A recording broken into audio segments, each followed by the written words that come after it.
any difference in the way a North Indian SME versus a West or South Indian SME do business online?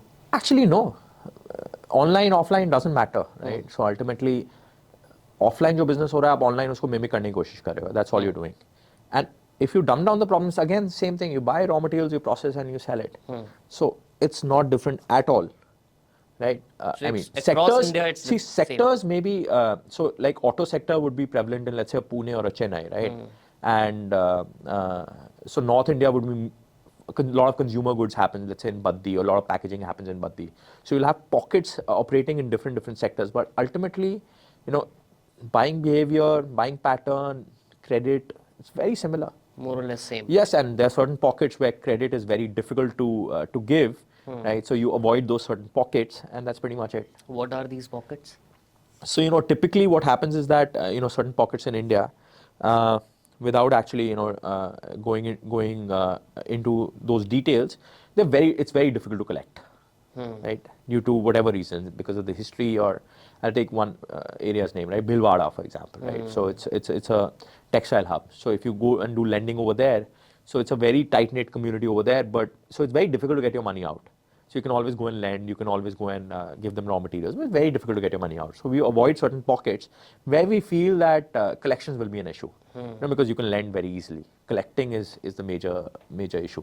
So we avoid certain sectors. We avoid, for example, one sector that we don't particularly like is precious metals, right? So although not everyone is bad, but there are maybe 90% would be good, but 10% there are defaults, heavy defaults taking place.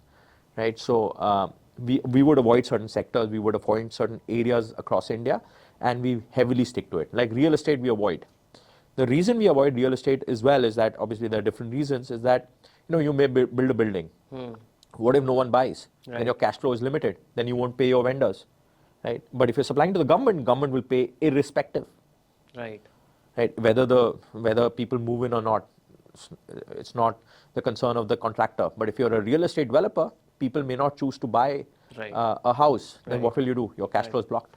काफी देखे हैं, बननी शुरू होती हैं buildings और आधी रुक जाती हैं, उसके बाद बनती Exactly. नहीं है. Yeah. So we figured this out during our first year, that you have to be very, very careful, define certain mandates and strict guidelines or guardrails for your business and stick to it. No matter That is what. why you are able to get profitable. Yeah, I mean, you need to have that discipline in business, not to explore each and everything, and stick to a certain mandate and really go deep into the mandate. Otherwise, if you would have chosen the path of growth at no cost, at all costs, sorry, तो फिर बहुत मुश्किल हो जाता, क्योंकि then it's very tempting to give business or give orders to anybody, जैसे आपने specify किया.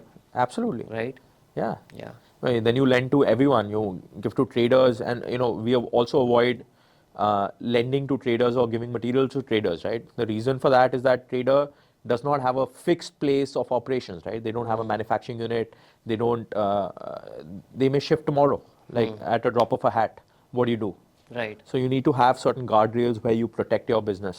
थैंक यू सो मच ये पॉडकास्ट एंड तक देखने के लिए. अब आपसे मुझे 3 फेवर्स चाहिए, एंड आई रियली होप कि आप ये मेरी तीनों विश पूरी करोगे. पहला, इस चैनल को प्लीज़ सब्सक्राइब कर दो, क्योंकि जितने ज़्यादा सब्सक्राइबर्स होंगे हम उतने अच्छे और इम्पॉर्टेंट गेस्ट को आप तक लेके आ पाएंगे. दूसरा, मुझे प्लीज़ कमेंट में ये बताओ कि आपको इस पूरे एपिसोड में सबसे अच्छा क्या लगा, एंड ऐसे कौन से गेस्ट हैं जो हम अपने पॉडकास्ट पे बुलाएं, उनका नाम प्लीज़ कमेंट में ज़रूर बताओ. एंड तीसरा फेवर, ये एपिसोड प्लीज़ एक इंसान के साथ तो आपको ज़रूर शेयर करना है, क्योंकि हो सकता है उनकी लाइफ में उनको कुछ नया सीखने को मिल जाए. आपसे मिलेंगे अब नेक्स्ट एपिसोड में. तब तक के लिए keep growing, and I love you all.